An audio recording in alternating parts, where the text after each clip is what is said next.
All parents need to watch this. A father's journey to reconnect with his estranged son. The sound of a phone ringing. It's early in the morning. You can hear the faint hum of traffic in the distance, the world still waking up. But inside a small, dimly lit apartment, a man sits, staring at his phone. His thumb hovers above the screen, and then, he presses the call button. It's been years since he last spoke to his son. The silence, the cold distance between them feels like an unbearable weight. He could feel the tension in his chest, the lump in his throat, as the phone rings on the other end. The weight of regret, of missed moments, of words unsaid. The heartache that comes with knowing time is running out, and all he wants is to fix what was broken. But the phone call goes unanswered. His heart sinks. What if it's too late? He lets out a long, quiet sigh, the kind only parents know, when the burden of time weighs too heavily. And you're left wondering where things went wrong. His name is George. He's in his late 40s now, with graying hair at the temples. His face, once full of youthful optimism, now bears the marks of years gone by, stress, worry, and that ever-present feeling of guilt. George's relationship with his son, Jason, was once a thing of beauty. Jason was his world, his pride and joy. He remembers those carefree days, the way Jason's laughter would fill their home, the way his eyes sparkled with excitement every time George taught him something new. From the moment Jason was born, George felt a love so deep, it was hard to put into words. He made promises to always be there, to guide him, to protect him from the world's harshness. But as time passed, those promises, those good intentions, began to slip through his fingers. Jason grew older. Teenage years came, and with them came rebellion. George, in his attempt to provide everything Jason needed, became absorbed in his work. He thought that the best way to show his love was by giving Jason the things he thought would make him happy. The latest video game consoles, the best clothes, all the material things he could imagine. But somewhere along the way, George forgot the most important thing: time. Do you ever wonder, as a parent, if the things you're doing are truly what your child needs? The early mornings spent working late, the missed dinner dates, the quiet evenings when you think, "I'll just finish this one task," only to miss another conversation? It's so easy to believe that providing for your children is enough. But the truth is, no amount of gifts or material wealth can replace the priceless gift of presence. It's those moments, the hugs, the conversations, the late-night talks about life, that truly shape a child's heart. But George didn't realize this until it was too late. As Jason grew into adulthood, he became distant, and then, one day, he left. Without a word, without explanation. Just gone. George tried to reach out.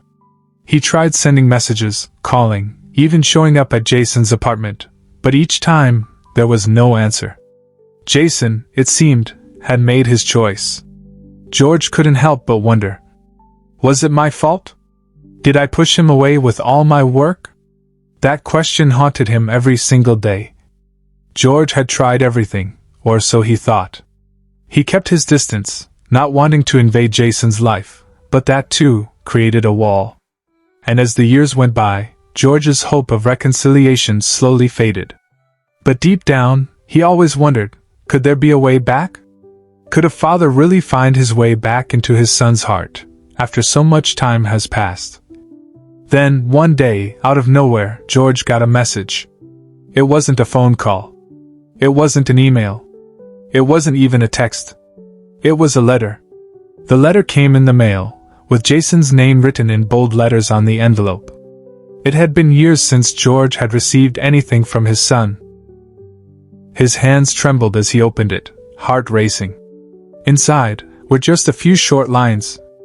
"Dad, I'm sorry. I've made mistakes. I want to talk. Can we meet?" That was it. Just a few words, but to George, it felt like a lifeline. For the first time in years, hope filled his chest. Maybe, just maybe, it wasn't too late. And so, George began his journey. The journey of reconnecting with the son he lost. It wasn't going to be easy. It wasn't going to be quick. But for the first time in a long time, he was willing to try. But how do you reconnect with someone after years of silence? How do you break down the walls that have been built?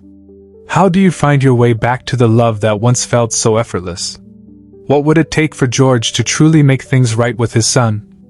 This journey wasn't just about George trying to fix his relationship with Jason. It was about healing, about learning to forgive himself, and about realizing that sometimes, all it takes is a single step towards someone you love to change everything. And so, George picked up the phone once again.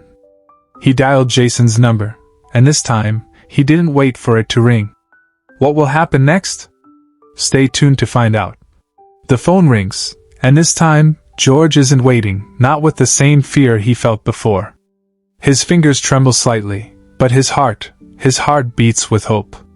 The voice on the other end of the line is not what George expected. It's softer, quieter than he remembered. There's a certain hesitation in Jason's voice, something that speaks of time lost and trust that's been broken. Hello? For a moment, neither of them knows what to say. Words are so powerful, but they can also be so hard to find. How do you begin to fix something that's been broken for so long? How do you even start? George's voice cracks as he speaks. Jason, it's me, your dad.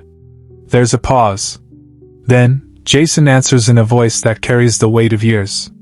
I know. And just like that, they're talking again. George can hear the uncertainty in Jason's voice, but also, something else. A quiet yearning for connection. But how do you explain all the things that have happened, all the years spent apart? How do you apologize for mistakes that can't be undone? Jason speaks again, his voice much softer now, though tinged with years of hurt. Why now? George takes a deep breath, searching for the right words, but finding only honesty. Because I've realized time is precious. I can't take back the years, but I can try. I can try to make things right. It's funny how sometimes it's the simplest of truths that carry the heaviest weight. How often do we wait for the perfect moment? The perfect words? The perfect conditions? Only to realize too late that the only thing we needed was to start, to take that first step. But Jason isn't so sure. He's been living his life without his father for so long. What's different now? Why should I believe you, Dad? Jason's words sting, but George knows they're a reflection of years of disappointment, of empty promises that never came to fruition. And so, the conversation continues, slowly, hesitantly. It's a dance of sorts. One step forward, two steps back. But with each word, with each pause, there's a sense of possibility. George shares his regrets. He admits his mistakes, the times he let his work come before his son, the moments he missed, the birthday parties, the school plays, the simple talks that could have made all the difference. It's not easy for Jason to hear. The pain is still fresh. But something begins to shift. He doesn't fully forgive yet, but there's a crack in the wall he's built around his heart. And here's where the truth comes in. The thing George learns, that every parent learns too late, is that it's not just about saying you're sorry. It's about showing up. It's about proving through action that you're willing to do whatever it takes to rebuild. George can't erase the years, but he can change today. He can show Jason that he's not the same man he was. That he's ready to be the father Jason always needed, even if that means starting from the very I want to see you, George says, his voice filled with determination. Not as a father, not as someone who thinks he can fix everything. Just as someone who wants to try. Jason is quiet for a moment. Then he says, okay. It's not a full reconciliation. It's not forgiveness, not yet. But it's a start. They agree to meet, to sit face to face for the first time in years. And with that agreement, George's heart is filled with a mix of nervousness and hope. But here's the thing, he didn't know yet what the meeting would bring. Would it be a painful reminder of all that had been lost? Or would it be the beginning of something new? But one thing is certain, they were finally trying. They were no longer stuck in the past, stuck in the silence. And for George, that was enough for now. He spends the next few days preparing.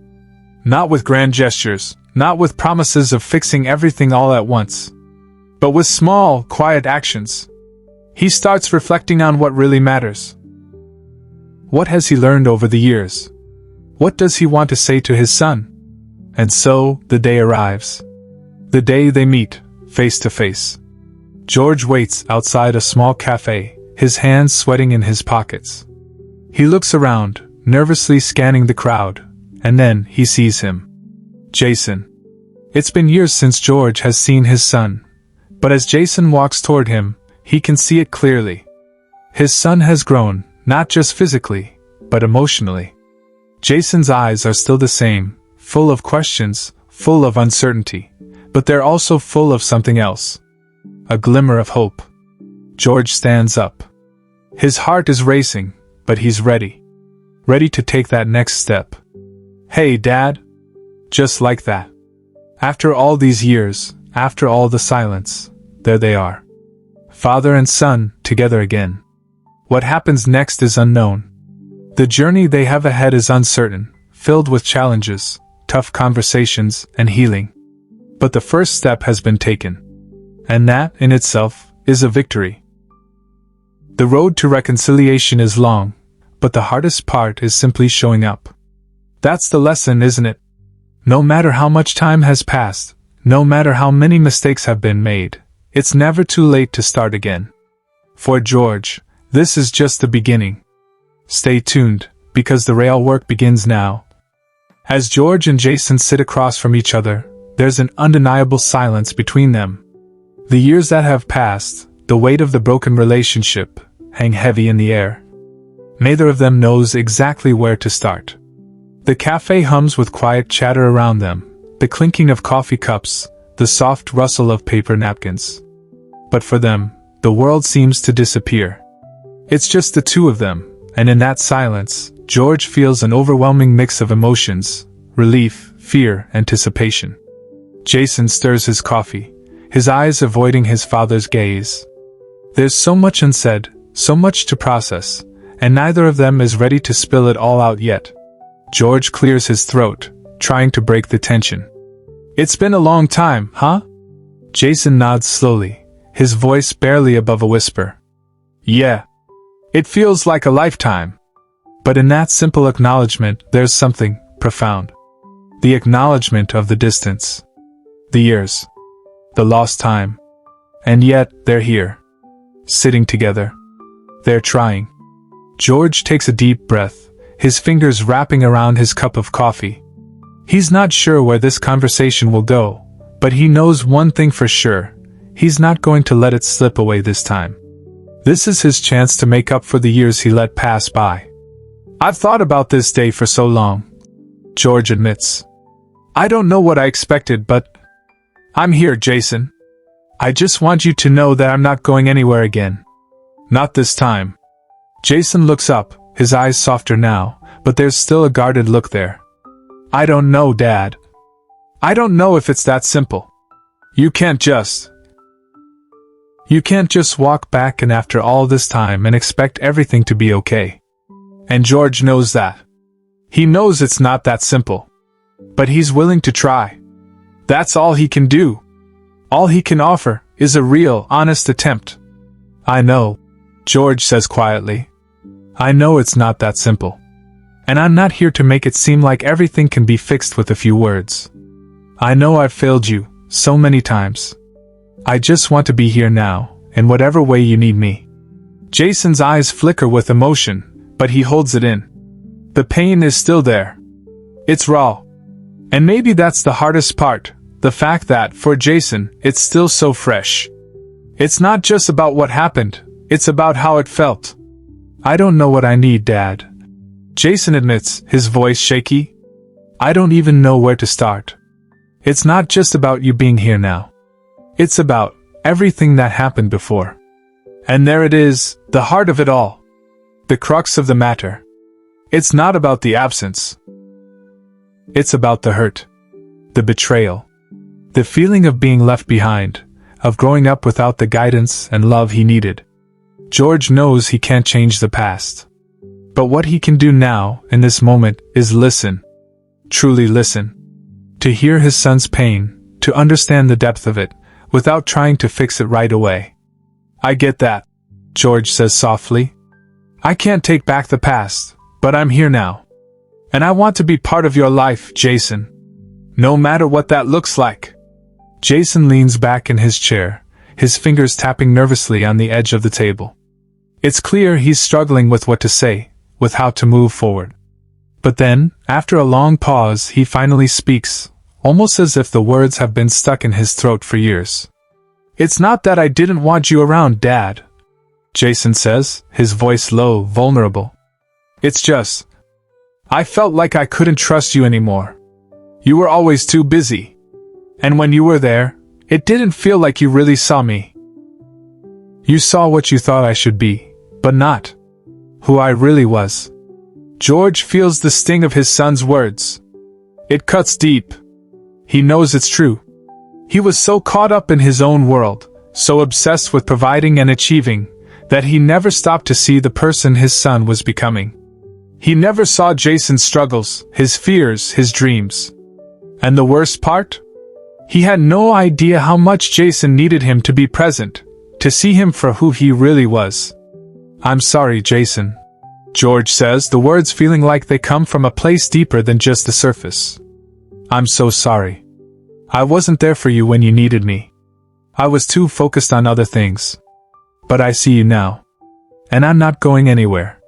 Jason's face softens just slightly, but the walls are still up. The hurt isn't gone. It won't be gone just because George finally said the words. But it's a start. And for the first time in a long time, George feels like he's on the right path. Do you think we can fix this? Jason asks, his voice filled with uncertainty. George pauses, thinking carefully before responding. I don't know. I don't know what the future holds. But I'm willing to try. I'm willing to take it one step at a time. Are you? Jason looks at his father for a long moment, and then, slowly, he nods. It's not a full agreement. It's not an instant reconciliation. But it's something. For George, that's all he needs, something. The chance to prove that he can be the father Jason always needed. The chance to rebuild the trust, brick by brick, until they can stand together again. They talk for hours after that. It's not all easy. There are moments of silence, moments of discomfort. But there's also a sense of possibility. The kind of possibility that comes when two people, father and son, are willing to open their hearts, to be vulnerable, and to rebuild what was broken. And as they leave the cafe, walking side by side for the first time in years, George realizes something. Sometimes, the most important step isn't fixing everything at once. It's showing up. It's being willing to start over. And most importantly, it's about being there, one day at a time, to show your child that no matter what, you'll never leave again. It's a long road ahead, but for the first time in a long time, George feels like he's on the right path. This is only the beginning. The next few weeks are full of small moments that start to build something new. George and Jason meet regularly, not for long, drawn-out talks, but for quiet, simple moments. A coffee here, a lunch there. No big speeches. No grand gestures. Just time. The time they missed. At first, it's awkward. There's still that wall, the one that's been built over the years of silence, of hurt. George doesn't expect everything to be fixed overnight. And neither does Jason. But there's a shift, slowly, in how they interact. There's less tension now, less uncertainty. And with each passing day, George begins to see a glimmer of the son he once knew. The boy who used to laugh in the kitchen while George tried to teach him how to make pancakes. The young man who once asked for advice on girls, on life, on what it meant to be a man. That boy is still there, somewhere. One afternoon, as they sit in the same cafe where they first met, Jason looks across the table at George, his expression serious. You know, Dad, Jason begins, his voice steady but quiet. I've been thinking a lot about what you said, about how you wanted to be there now. And I appreciate that. But I think it's going to take time for me to really trust that you mean it. George nods, his heart sinking slightly. He knows the road ahead isn't going to be easy. Trust isn't something that can be rebuilt in a matter of weeks. It takes years sometimes, and maybe even then, it never fully returns. I get it, Jason, George says, his voice calm, but filled with sincerity. I don't expect you to trust me right away. I've got a lot of work to do. But I'm willing to do it. I'm not going anywhere. Jason looks down at his coffee, swirling it around. He doesn't speak for a few moments, lost in thought. Finally, he looks up and says, "It's not just about you being here. It's about us figuring out who we are now. I'm not the same person I was when I was a kid, and neither are you." George's heart swells with emotion, the weight of those words landing heavily on him. He knows. He's felt that too. They both have changed. And maybe that's part of the problem. Maybe that's why it's been so hard to reconnect. But he's willing to try. That's all he can offer. I know, George says softly. I know things are different. But I'm still your dad. And I'm still here, for whatever you need. And for the first time, Jason smiles. It's small, but it's there. A real smile. Over the next few months, things continue to improve between them. There are still awkward silences, moments where they don't know what to say or how to act. But there are also moments of laughter, of connection. George gets to know Jason again. He listens. Really listens. He starts to understand the man Jason has become, the person who still carries all the hurt, but also the strength to move forward. One evening, after a quiet dinner together, Jason drops a bombshell. It's the kind of thing George wasn't expecting, and yet, in a way, he knew it was coming. "I'm thinking about moving," Jason says, looking at his father with a mixture of uncertainty and determination. "I got a job offer, in another city. I think it's time for a change." George doesn't know how to feel. He doesn't want Jason to leave again. He wants him to stay, to keep rebuilding what they've started. But he knows, deep down, that this is part of the journey too. Jason needs to live his life. He needs to spread his wings. "I understand," George says, his voice steady, but his heart aching. "I want you to do what's best for you. You've got to live your life. And I'll be here, no matter where you go." Jason's eyes soften. There's a brief moment of silence before he speaks again. "I don't want you to think I'm running away, Dad. I think it's time for me to figure things out on my own. But I don't want us to lose what we've started.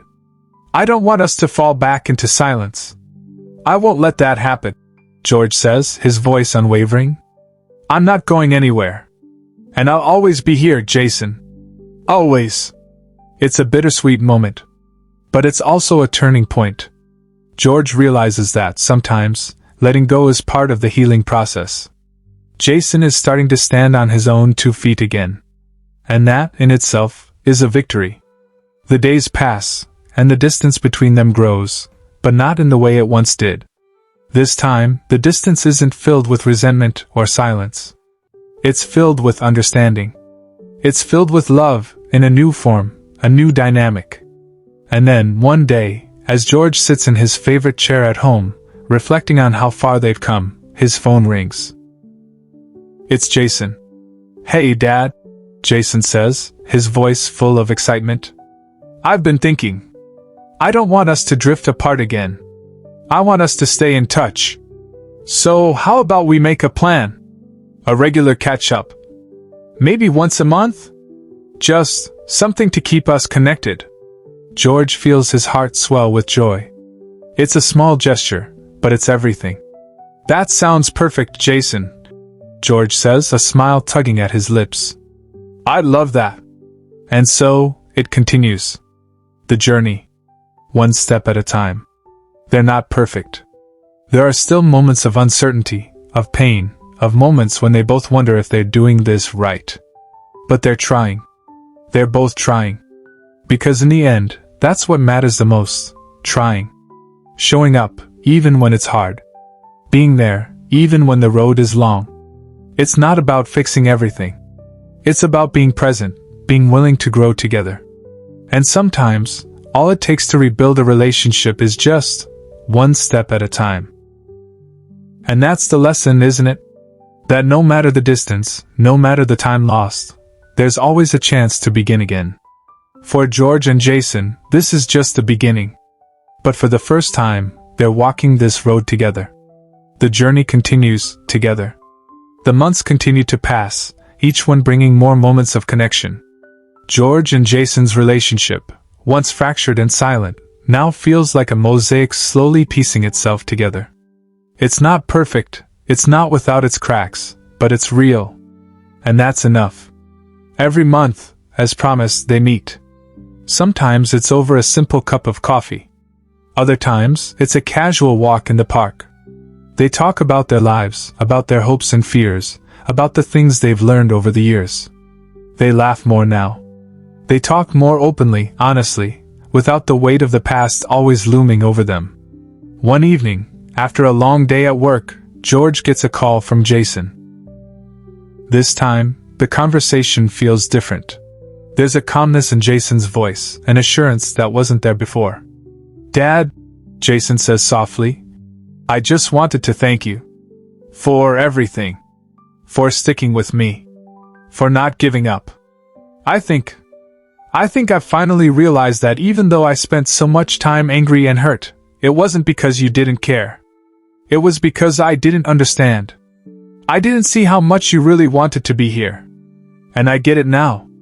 George's heart swells with emotion, a lump forming in his throat. All these years, all the mistakes, all the regrets, and now, for the first time, there's peace. The kind of peace that only comes when you know that your efforts, your love, have finally reached the person who needed it the most. "I'm just glad we're here now," George says, his voice thick with emotion. "I'm glad we're together now." And in that moment, George realizes something profound. The journey they've been on. The journey of rebuilding trust, of healing wounds, of learning to be vulnerable with each other, it hasn't just changed their relationship. It's changed them both. Jason isn't the same young man who left so many years ago, filled with anger and hurt. And George isn't the same father who was consumed by work, blinded by the idea that providing was enough. They've both grown. They've both healed. They've both learned that love isn't about perfection. It's about showing up, again and again, no matter how many times you fail. A few months later, on a sunny afternoon, George and Jason sit on the porch of George's home, looking out over the garden. The breeze is soft, the sun warm on their faces. It's one of those rare moments when everything feels right. Jason leans back in his chair and glances at his father. "You know, Dad, I've been thinking. Maybe I was wrong about a lot of things. Maybe we both were. But the one thing I can't deny is that we've both changed. And I think I'm finally starting to believe that maybe we can be a family again." George smiles, his eyes brimming with tears. "I think we are, Jason. I think we always were. We just had to find our way back. And there it is. The moment they both knew would come, but never knew when. The moment when the past, with all its pain and mistakes, finally fades into the background, and all that's left is the present. The moment they've chosen to embrace. For the first time, George feels that deep, unshakable peace. He doesn't need to fix everything. He doesn't need to change the past. He doesn't need to worry about what might happen next. All he needs is this moment. This time with his son. And with that, George knows that the bond they've started to rebuild, the love they've started to nurture, is strong enough to endure whatever comes next. Jason, too, feels a sense of contentment. The anger he once carried has been replaced with understanding. The resentment that kept him distant for so long has been replaced with forgiveness. And while the road ahead may still have its bumps, he no longer fears it. He knows now, without a doubt, that they can face whatever challenges come their way, together. And so, the journey continues, not as a path of mistakes and regrets, but as a path of hope and healing. A path where father and son walk side by side, no longer bound by the past, but united in the promise of a future they'll share. And that's the lesson, isn't it?